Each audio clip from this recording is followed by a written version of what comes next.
des ruisseaux ou même des petites rivières. Mes parents avaient euh, tout d'abord un puits. Et il y avait aussi de l'eau qui venait du sol. Cette eau-là était pure. Pas très loin, il y avait souvent des lavoirs. où on avait de l'eau de source. Mais il y avait toujours de l'eau parce qu'ils en avaient besoin de l'eau.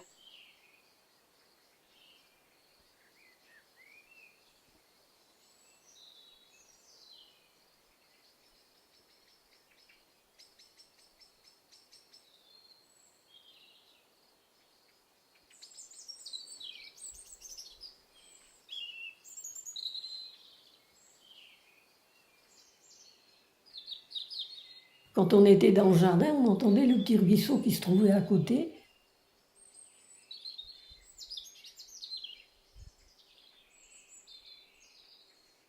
On allait, quand on était en groupe, on, on avait beaucoup de plaisir en dehors de la baignade proprement dite.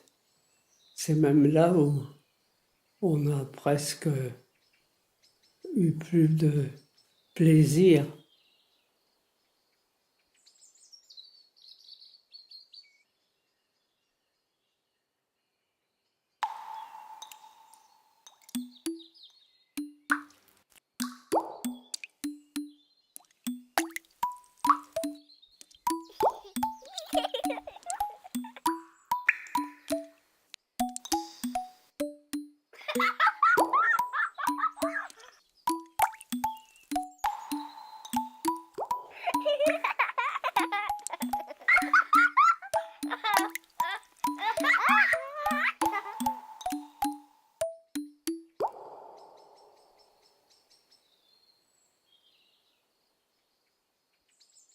Cette eau-là était pure, était une eau qui était claire.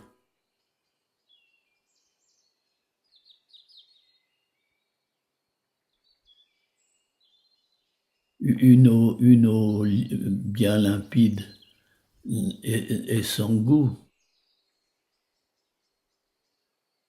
On profitait beaucoup quand même des, des bains de pieds, puis on avait un maillot de bain, donc on profitait.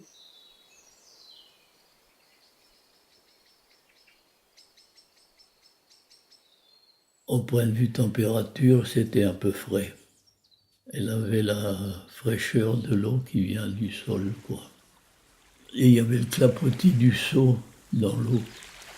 On ne savait pas nager, mais on avait le plaisir d'avoir le maillot et d'être dans l'eau à patauger, si je puis dire.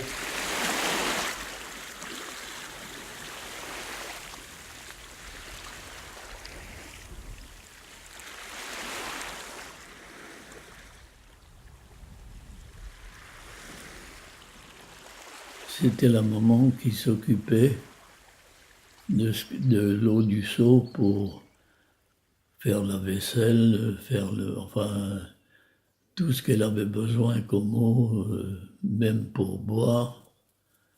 Et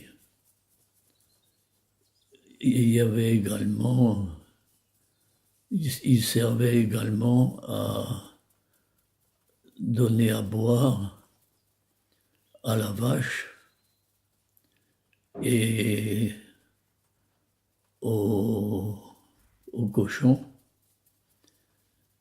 Et même, il y avait aussi une petite casserole d'eau pour les poules.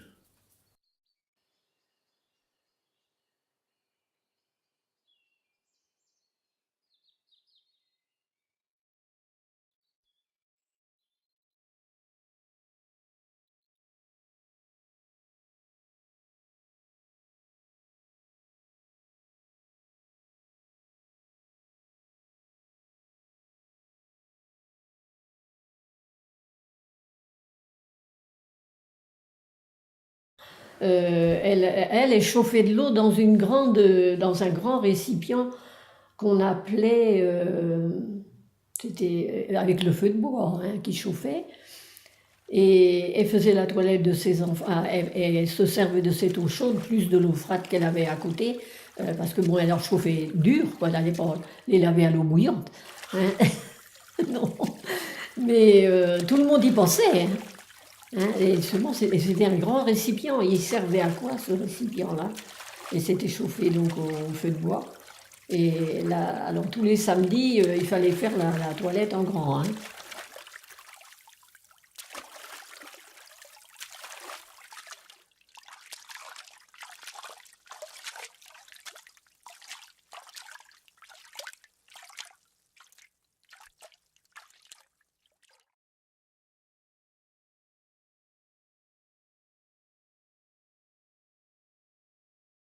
Et ces puits-là servaient à toute une population qui venait s'alimenter là-dedans avec leurs seaux.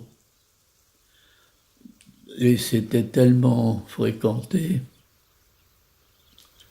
que pour soulever les seaux, ils avaient des cordes. Et ces cordes touchaient le bord du puits. Et sur le bord du puits, vous aviez des trous qui se formaient.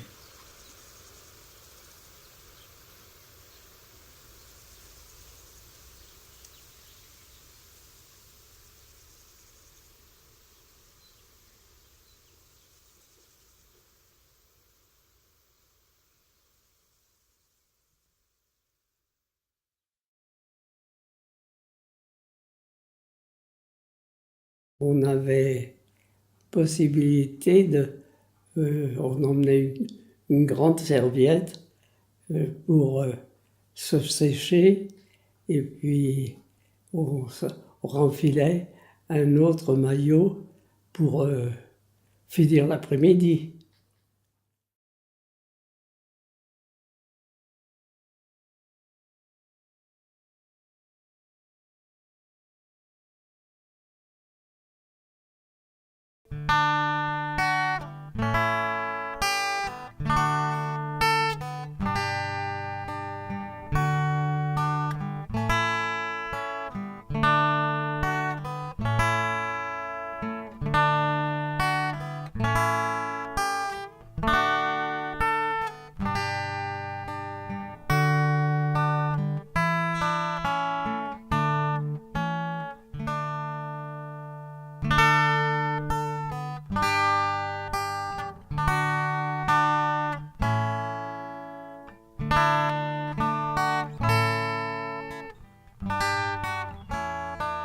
Alors évidemment, on ne faisait pas de douche parce qu'on n'en avait pas, hein, mais on se lavait. Hein. Et moi, ça ne me gêne pas de me laver de haut en bas. Hein.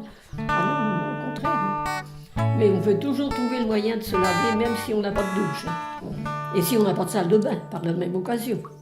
Hein.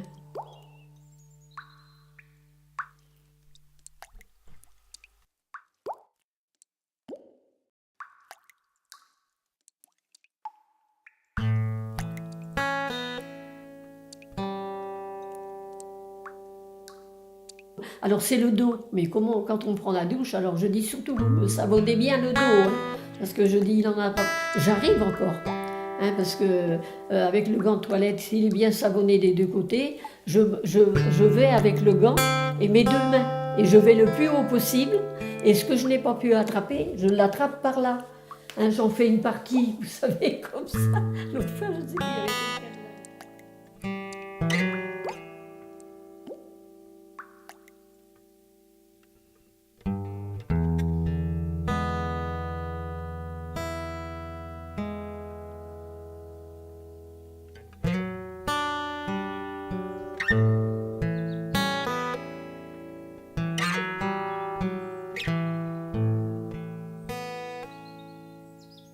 L'eau, ça représente la vie. La vie, c'est l'eau. C'est tout. c'est beaucoup. C'est beaucoup.